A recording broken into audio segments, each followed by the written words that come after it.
Welcome to Carpe Dime, a podcast about personal finance and everyday life. I'm Jamie Davidson. And I'm Nicole Jackson from Financial Center First Credit Union. Thanks for spending your free time listening to us talk about how life and family affects us achieving our financial goals. Nicole, you've been paying attention to the economy the last year or so? It's been kind of ick, right? We've had a lot of inflation, right? We saw inflation rates go up, which meant cost of goods went up.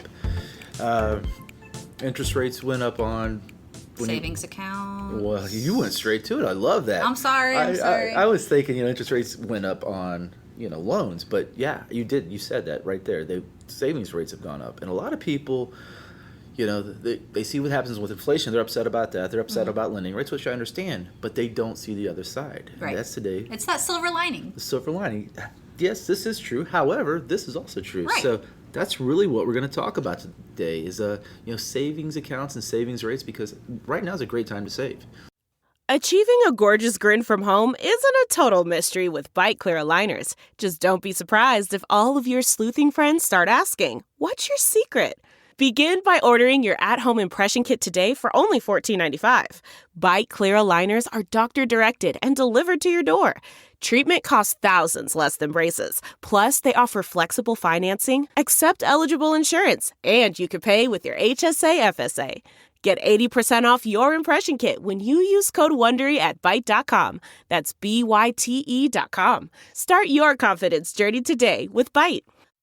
Have you ever covered a carpet stain with a rug, ignored a leaky faucet, pretended your half-painted living room is supposed to look like that? Well, you're not alone. We've all got unfinished home projects. But there's an easier way. Thumbtack is the app that makes it easier to care for your home. Pull out your phone and in just a few taps, search, chat, and book highly rated pros right in your neighborhood. Download Thumbtack and start caring for your home the easier way. So you found some facts, right? Always. So the first one is 24% of Americans don't have enough money saved for emergencies. This is true. We have people that come to us all the time that have an emergency. Car breaks down, and they have to apply for a loan. Hopefully we can give them the loan, but we see this more often than not. Right. And the 24% is a big number. I'm that guy who probably thinks it's higher than that. I think because the people, when I'm out in the streets working with people, I see a lot different. Oh yeah, I can imagine this being a whole lot more than a quarter of people. Yep.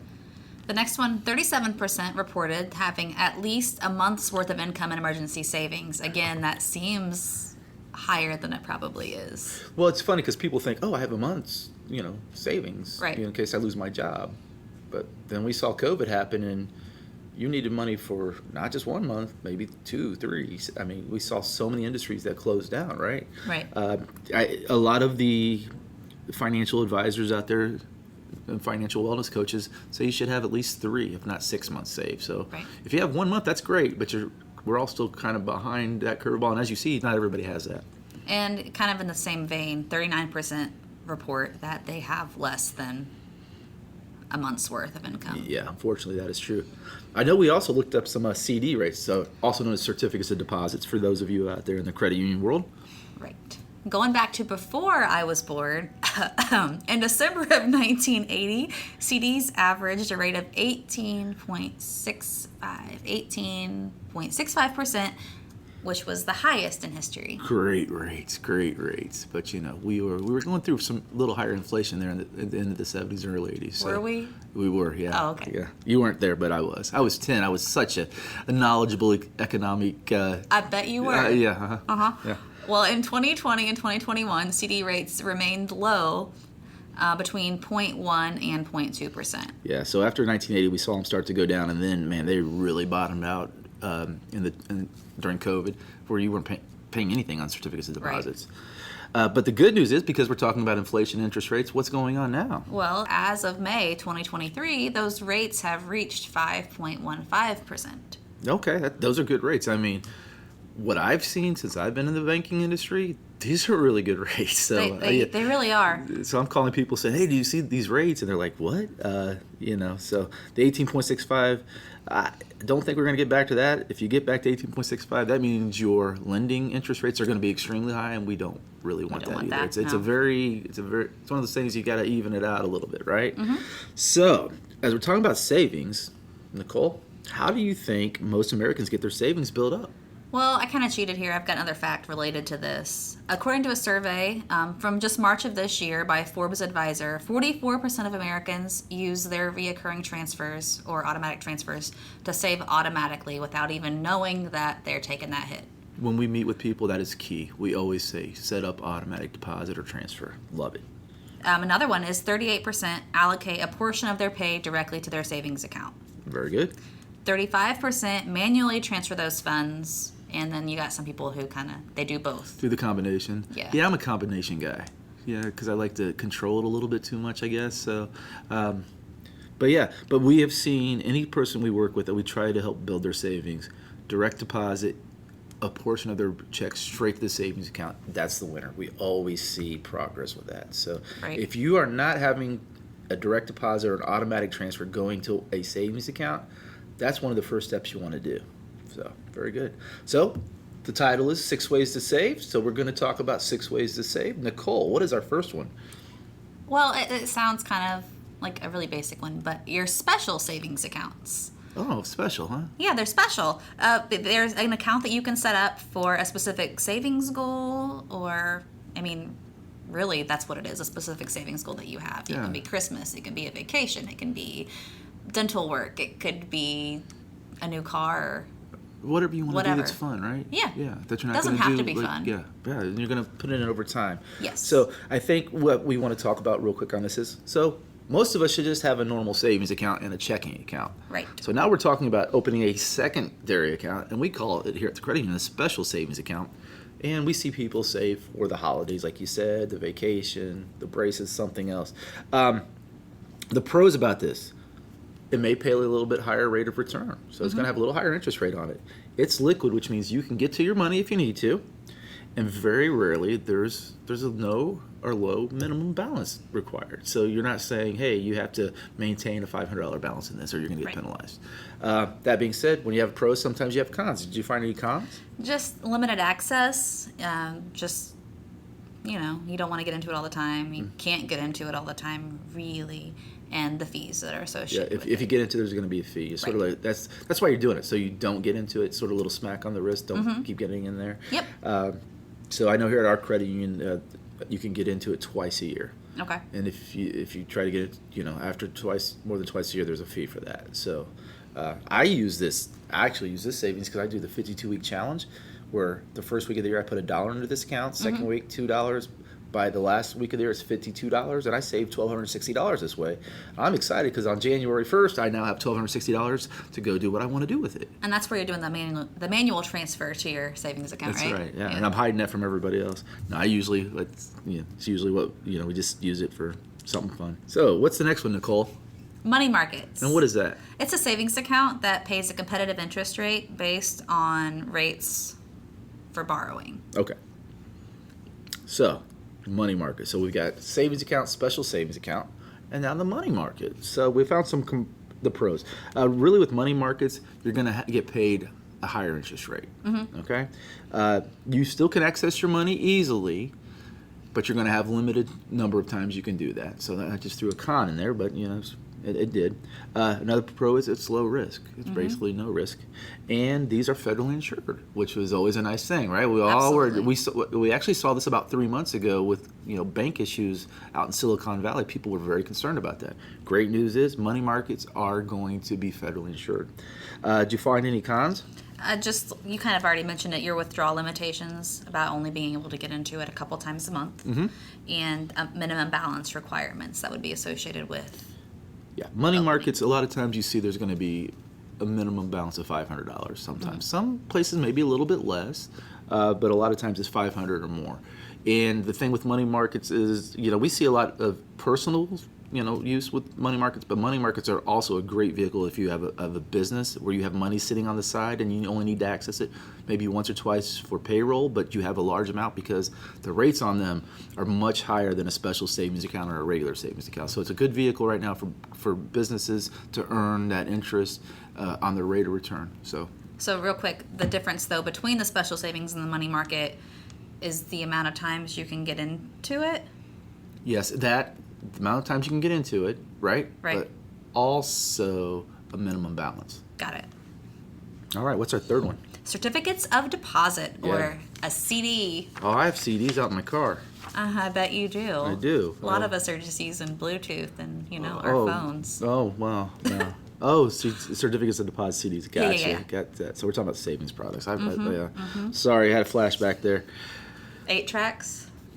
Oh, I had those when I was a kid, but I mean, that wasn't the primary one. Oh, okay. Just checking. Yeah, but I tell you, I was telling my kid the other day, and yeah, we'll keep this on here. I used to entertain myself by listening to albums and pretending I could play every instrument. So, Never quite got the hang of the guitar. no, just the drums. Okay, that works. And I thought I was a great lead singer, but probably not. So what is a certificate of deposit? A certificate of deposit is a savings product that you earn a lump sum for on the amount that you put in for a fixed period of time. Right. So yeah, certificate of deposit. So let's talk about the pros. Okay, they pay a higher interest rate than a regular savings account, and as an added incentive for that lost liquidity. You can still take it out, but it's going to be a little bit more of a penalty. What else? They're safer and a more conservative investment than trying to open a stock or a bond. Right. Yeah, because the rate is guaranteed. Right. Whatever rate you lock in is guaranteed. Which is another pro. It's a guaranteed rate of return on a fixed rate. They're also federally insured by the NCUA, so again, you've got that up to $250,000 kind of security net there for that, plus ESI, depending on where you have it at. Yeah, with us, it'd be an extra $250,000. Yeah. Yep. So, what makes a certificate of deposit different than the money market and the special savings is the real thing is you are picking a term that you're going to keep your money in there. Mm-hmm. Most of them, you can get some that are 6 months. Most start at 12 months a year, and they go all the way up to 5 years. And the idea is the longer you keep the money in there, the higher the rate of return is going to be on that. So obviously, that 18.65 we talked about at the very beginning of this, that was probably a 5-year certificate of deposit. So you locked your money in for 5 years. So you parked it there. You didn't take it out, and it grew, okay? Mm-hmm. Which takes us to maybe the cons. Well, the money in these accounts, they have to remain untouched for the entirety of the term, or you're going to be assessed a penalty or fee and lose your interest. Mm-hmm. But it can also be, I wouldn't call it a pro, but the thing with the certificate of deposit is if you really, really need the money, you can get it. Right. You can get it, but you're going to lose the interest on it, and you're going to get charged. You might get charged a fee. So the cons for certificates of deposit aren't really that terrible. I mean, honestly, it's one of those vehicles, and it's funny because so many people don't even think about them anymore. But right now, we're seeing rates in the like you said, in the 5% on these. So hey, if you're looking for a 5% rate of return on investment, put it in there. And they're also for those shorter terms, though, unlike what they had been historically. So. Right. This is a good time if you have a little money sitting on the sidelines because you've been a good saver. This is the time to maybe move it around a little bit. And I don't know if we want to put a secret out there, but there are those special certificates out there that exist, like that Save to Win. Oh yeah, I love Save to Win. So Save to Win's a product that many of the credit unions in Indiana use. It's we call it a no loss lottery where we co-op. And the great thing about this is it's a certificate of deposit where you can put in as little as $25 to get it started. It's a 12-month certificate, but you can add to this the whole time. So you can add. So this month I have an extra 100. I put it in there, and the cool thing is for every 25 I enter to 4 entries. I can get up to 10 entries a month. Mm-hmm. So I can put more money in, but I can only get 10 entries. Right. So it's like a savings/certificate hybrid. Right. Yeah. It's gonna pay a higher interest rate, which right now is 4%. But not only that. They pull winners every month, and you can win money. I've gotten to call people and say, hey, did you see you won $1,000? Did you see you won $2,000? And it's a great thing. It's a fun way to save. But like most certificate of deposits, you're going to have to come with a lump sum and put it in there. So you're saying, I'm going to invest this for 12 months. Here's $5,000, right? With the Save to Win account, you can come and add every month to it. Like there's no, you don't have to have $500 to get it started. You only need $25. So always look for those little things. Yeah, and I love that product. Thanks for bringing it up, Nicole. Yeah. What's the fourth? Savings. Bonds. James? A savings bond. Oh, savings bond, not James Yes. Bonds. Huh, what is a savings bond? I've heard about this before. Well, a savings bond is a bond where the limits for investment are set low so that people can invest easily. And so who are you investing with? The through government. Oh, it's a government bond. Yep. It's not James Bond, it's a government savings bond. It is considered one of the safest forms of investment, though, since it's a government product. Yes, for over 100 years, many people have considered this the safest investment in the world, government bonds. Obviously, the issue was for the past 10 years, rates were low. Why? Because interest rates were low. The Federal Reserve had kept the overnight rates low, which meant bond rates were low. Right. Now that the rates have been going up over the last 12 months, guess what's going up? Bond rates. There you go. So you already talked about one of the cons, right? It's backed by the federal government. As a pro, but yeah. When you redeem a bond, the government pays you back the amount you bought the bond for plus interest. Right, the bonds. Yes. Bonds are these great things that back in the days some grandparents used to buy for their grandkids, and the grandkids would be like, "What's this?" My grandma, I've got a stack from her. You don't realize it at the time either. Like I've kind of learned about bonds growing up, but until probably a couple of years ago, I didn't realize that it really did take one of the cons 30 years before they actually reached maturity. So I was like, okay, great. But now, Thanks, Grandma. But now, you're at least 30 years old now, right? I am, but they are not all. Okay. Yeah. So you're going to just cash them in as you go. Right. So it's a great thing. And the other thing is it's pro is there are many options because you can purchase them in multiple denominations, as low as $50 and all the way up to $10,000. So they're long term with low risks. Low risk, yeah. This is at one time bonds were. I mean, those of you who are history buffs, war bonds. Right. You bought bonds during World War II. To support the troops. They are seen as a very safe vehicle. Very, very conservative when it comes to investing. Is that how they originated? Do you know? I mean, through not just at World War II, because bonds have been around before that. But the idea was you're investing in the government, and then the government's paying you back. Got it. There was a time, believe it or not, when this country did not run on people's income taxes. They had to raise funds other ways. I am not a history buff, in case you can't tell. So yeah, you had to come up with a way to pay for things, and this was it. You would take that, you'd issue bonds to companies, people. So yeah, there's another option right there. Some cons are Non-transferable. yeah, and It can take up to 30 years to reach maturity. now the thing is, everybody, not all bonds are 30-year bonds. You can get 10-year bonds. Okay, there are multiple types of bonds. We could do a whole class on bonds. Don't really want to. I might put you to sleep, but you can go out there to the internet, the World Wide Web, and you can go straight to the government site, and you can look those up. So there's number 4. Now we have 4 ways to save. What's number 5? IRAs. What's that stand for? Individual retirement accounts. And what is that? An account for your retirement that enables you to delay paying taxes on your money until you use it. Okay, IRAs. So now we're getting to the point where we're going, okay, we're looking at long-term investments. When I talk about savings in my classes, I talk about there's 3 types of savings. There's short-term, there's midterm's 2 to 5 years. So really, when we're looking at that, that sort of stops at certificates. And then we get into the bonds, which you're going to hold, and now we're in the IRA. So we're going long haul on this, right? So there's some pros about IRAs. One is the tax advantage, right? Yes, right. They're slightly different between traditional and Roth IRAs, which a lot of people are like, what's a Roth IRA? Right. A Roth IRA is an IRA that is named after the congressman that brought this law in. It's called the Roth IRA. Basically, you want to tell us what a Roth IRA is? You want me to? You can go ahead. It's fine. Oh, no, I think we'll let you do that. Well, with a Roth IRA, you don't get a tax break in the year that you contribute to it.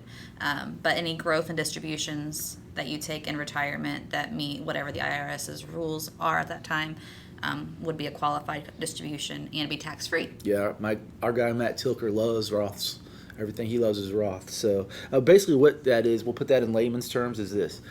I get taxed on my income, and I get taxed on what I'm putting in the IRA, but when it grows and I take it out in retirement, I don't get taxed on that. That doesn't become considered income, so it's not taxed as income, okay? In a traditional IRA, I'm actually going to not pay the taxes up front, and when I take it out, I'm going to pay income tax on it. So you've got to decide if you want to pay the taxes Now. or later. Right. And the thought on that for some people is, when I'm older, I have limited income, I don't want to pay higher taxes. Then there's other people that think, well, my idea is this: I do have limited income. It's probably going to be less than mine was when I was putting into it, so my taxes are not going to be higher. But then there's the third part of that where it goes, but income taxes tend to go up in this country or down historically? Probably up. Probably up. So, I don't have the real answer, like which one you should do. Which takes us to the traditional, which is regardless of whether or not your contributions were tax deductible, when you take qualified distributions in retirement, those distributions are taxed like your income, like we said. Any more pros? You have more investment options with your IRA than you do with your 401k, probably through your employer. And they often have lower fees than your 401k plan. Okay. So as we talk about all these, everything's got a pro, everything's got a con. So the con is they're long term, right? Right. This is not liquid. You don't want to get into this early. Am I right? Exactly. What happens if you get into it early? Well, you run the risk of penalties, like an early withdrawal penalty if you draw before you're 59 and a half, and that's generally about 10%, and your income tax. Yeah. So that's the magic number if you have an IRA, 59 and a half. You can start drawing down off of it at 59 and a half, not 59, not 58 and a half, 59 and a half. So if I were you, just wait till you're 60. Cover the bases. And they also have some that have minimum distributions, or RMDs, required minimum distributions. RMDs. And those come once you reach 72. You have a minimum amount each year that you are required to withdraw, which is based on your age, and that's set by the IRS as well. That's not a bad problem to have, right? You get to Having to take 72 and you money. have to use your money. Like, Right? God, what a problem to have, right? Yeah. Okay, so number 5 was your IRA, your individual retirement account, which takes us to number 6. Number 6 is a number. What is that number? 529 or 529. 529s, as they call them out there. And 529s, I'm going to let Nicole tell you what it is, and then we're going to talk about it in a little bit more detail. Well, 529 is all about college. It's a college savings plan that's state-sponsored, and it enables you to save money for a beneficiary that they can use to pay for education expenses. Right. So if we have children, when you have your first child, you should open a 529. And believe it or not, the first pro is it's easy to open and it's very easy to maintain. Right. You can open them online a lot of times, too. That's how I did mine, right online. What else is a pro? Well, they can be opened by anybody. So even though it's normally done by a parent or a grandparent, basically anybody could open one for anybody else. Anybody else? So an aunt or uncle could for their nephew or niece, right? Right.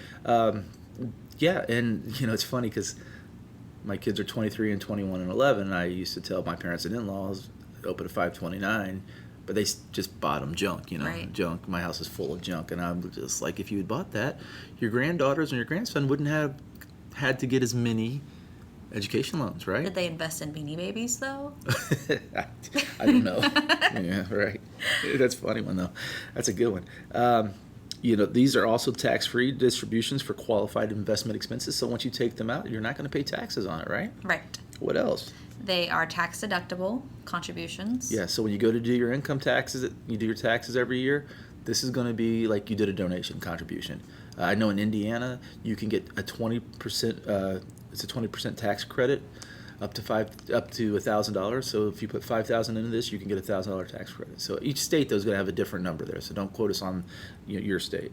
And what else? They can be transferred to another family member. Right. So if you have 2 children and one decides they don't want to go to school, they want to do something else, it can go to the other one. Also, we were talking about yours. You're like, I don't know if my son wants to go. What did we find out, though? If they don't want to go to college, they can go where? Oh, they can use it for a trade school or... Yeah, and believe it or not, in the state of Indiana, you could also use them for private high schools. Oh, cool. Yeah. Cons. Well, the contributions and the fees can be high. They must be used for education. And they, kind of a bigger one here, is they can count against your federal aid. So the larger your assets are in the plan, the less aid you'll be able to get through your grants, your loans, your scholarships. So you almost feel like you're penalized because you can't get the federal grants because you did save for 529. So Right. That's one of those things you look at and decide what's the better way to go. Also, a con is the investment choices can be limited. So remember, this is almost like you're putting it into your. It's almost like you're putting your own 401k, but it's for education because it's going to be mutual funds in there, but there's a limited amount. This is one of those ones where you probably want to sit down with your financial advisor and say, I have my 529. Could you just sort of lead me on what you think with this? And the answer usually is the younger your child is, you're going to do higher risk, and the closer they get to getting to college, you crank it down to lower risk. Right. It also varies by state, which you kind of hinted at earlier about how we're in Indiana and it is what it is Yeah, here. Indiana's but- that. I don't know what Kentucky is. I don't know what Ohio is. I don't Right. know what Illinois is. I know what Indiana is. Right. So, I mean, these were great. 6 ways to save. All right, Jamie, we agree, right, that savings is an important part of making sure that you're financially stable. Right? Absolutely. So, how do we know where to start? Okay. So, when we start, a lot of times people aren't saving because they have debt. So, the number one thing you want to do is try to pay off your debt or pay off especially your high interest debt. Got it. Then I'm guessing we probably should track our spending and create your favorite B word. Budget. You need to know a budget. You need to know where your money's going. You need to know how many subscription services you have on your TV because you're probably spending more than you were on cable TV and you just don't realize it. Right. Number 3, my favorite, automate your savings. Don't wait till I have money left. Put it in there first. Pay yourself first. And then number 4 is plan for emergency, or no, you can plan for emergencies, but large expenses too. Yeah, plan for those large expenses. Large expenses usually could be, I always joke about the vacation in Disney World, but there's other large expenses out there. There's things you have to repair or replace in your house, right? Yep. Nicole knows a lot about I know that a lot right about now. that right now. Or your car. Or your car. Or medical expenses. Oh yes, hands flying in there up here on medical Or, expenses. Yeah. Yep. And number 5, our fifth takeaway here is take advantages of those high yield savings accounts. Why? Because they're up there right now. Those rates are up there, and take advantage of them. You might as well get paid a little bit of money that's sitting in your bank account. And, we didn't really talk about this in here because we're talking about savings account, but you might want to start looking at your financial institution because many of them now are paying interest on your checking account. So that's a little tidbit in there. Carpe Dime is presented by Financial Center First Credit Union. It's produced by me, Jamie Davidson, and Nicole Jackson. Financial Center is a 7-time national award winner in the category of adult financial literacy, and our goal is to what, Jamie? Help you improve your financial life. To learn more, visit fcfcu.com. Like what you hear? Subscribe to us on Google, iTunes, SoundCloud, the All Indiana Podcast Network, and Spotify. Thank you, Nicole. Hey, thanks you, Jamie. Appreciate it. Everybody, get to savings.